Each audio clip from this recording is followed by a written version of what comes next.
Üçparçalık hakkında qıssadaki Baturlar qatarda yeni Mingjiang payxonmaqda oldin Oltaylan hammamizga tunishliq ya'ni Yilu Arjao Sanganwei Siguang Wuman Liu Zhangfei deb. Hamda 7-chi o'rin turdig'ini kim o desak Huangjong. Yani 5 yol basanğının birisi bo'lgan Huangjong mush Xeyr sanğın bu payxonmaqda 7-chi o'ringa tizildi. Hamda Huangjong'ninki bundaq tizilishda qarasanglar demsin bu yeshining cho'ngib qilishi qarmay nayti Batur, mayli shamshar o'yin to'sh, mayli o yoq etishda kamolat ketgan. Hamda mushu payxonmaqdagi oldingi 15 sanğının ichida faqat va faqat mushu Huangjong Shahuyan bilan elishib, yakmiyak elishib Shahuyanning kallasini olgan. Yani yengilish aniq orilgan. Mesela bunun başka bizning bildiğimizden mesela Sayingjan Lübo üç qahramonning Lübo bilan urushishi shunami?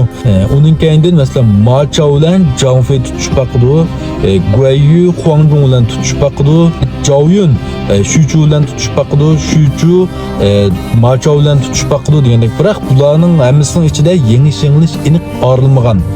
Bularninki janglarning hammasi qarsak oxirida yoki sanqun chaqirib ketadi yoki qechib ketadi degandek yengilish orilmagan. Faqat Huangjong bilan Shahuyan elishib, Shahuyanning kallasini elib, yengilish haqiqiy ayrilgan. Hamda bu yerda mundaq bir hikoya bor. Bu vaqtning o'zida Liu Bei Hanjong diyoriga besib keldi. Bu Huangjong va yan qatorliqlarni Turshaol sanqun qilib aytildi. Hamda bu vaqtda Sao Shahuyanni Dingjun tig'ida mushlarga qarshi turish uchun avatdi. Bu vaqtda nayt keskin jang bo'ldi, qayt urushqmi Shahuyan nayt Baturga chiqib bu yerni olanmaydi. Olanmagandan keyin bu yerda Liu Beining bu vaqt mushaviri Fang Zhong bularga deydi. Biz Shahuyanning hech qanday kamchiligini topamadik.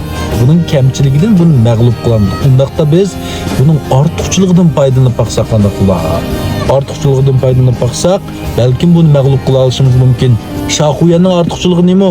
Nayt Batur qaram. Undaqda biz buning ortiqchiligidan foydalanaylik deb Dingjun tig'ini muasir kelib, Veyyanni shuning yandash bargoyiga hujum qilg'izdi. Buni hujum qilg'izib, Shahuyanni bu yerga yordam berishga qiziqtirdi. Shuning bilan bu yerda Shahuyanni qiltaqqa tushirib, Huangjongning muasirsiz qoldi. Huangjong bilan yakmak elishgandan keyin Huangjong bu Shahuyanning kallasini oldi. Demek bu yerga qarsak Shahuyan o'zining bu yerdagi bir mijoz xarakterdagi yoki boshqa bir kamchiligidan emas, balki o'zining ortiqchiligi tufaylidan mag'lub bo'lyotdi. Amaliy turmushimizda nurg'un ishlarda bizning mag'lub bo'lishimizga sababchi bo'lib qoladigan ishlar biz bilmaydigan ishlar emas, balki biz bakli bilib shunga eslib olgan ba'zi ishlar bo'lib qoldi. Ba'zida biz o'zimizning ortiqchiligi tufaylidan shundaq mag'lubiyatga uchrab qolamiz. Masalan, bu asarga yana qarsak, masalan, Zhuguliang, shundami? Zhuguliangning ortiqchiligi nima? Nayti savrchan, yetti o'lchab bir kesidu. Bir ishlarni qilganda nayti plallab, o'ylanib, anonikin qildi. Lekin bu asarda oxir qarsak, Zhuguliangning bu savrchanligidagi, ehtiyotchanligidagi bu ortiqchiligi Simayining oldiga kelganda bir kamchilik aylanib qoldi. Simayi Zhuguliangning kamchiligini topolmaydi.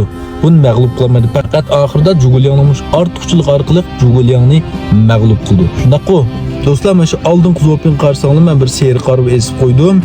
Buningda men o'tganda degan mana shu 4 klassik asarning o'ttir boshlang'ich maktab o'quvchilarining darsdan sirtqi o'qishligi qilib bergan mana shu 4 klassik asar bor. Bu asarni o'tgan qatim bir chiqargan vaqtda nihoyat tizlam setlib tugab ketib nurg'unlar so'rgan tonlar. Bu 4 asarning umum bahsi 99 koy, 133 koydan kirasi haqsiz. O'ttir boshlang'ich maktab o'quvchilarining darsdan sirtqi o'qishligi deganlikning o'zi sizning qanday saviyangiz bak yuqori bo'lib ketmasmi buni tushuna olasiz. Bu bir xil hikoya, bayon shaklida amal va amabab qilib so'zlangan bir kitob. Shunga oldin qatim olmagan do'stlar mana shu kitobni bektab ketgan tonlar hozir tunugunki zo'pin qarab seyr qarab qarsanglar mana shu 4 klassik asarni chiqarib qo'ydim. Yoqtirgan do'stlar setib olsanglar bo'ldi. Rahmat.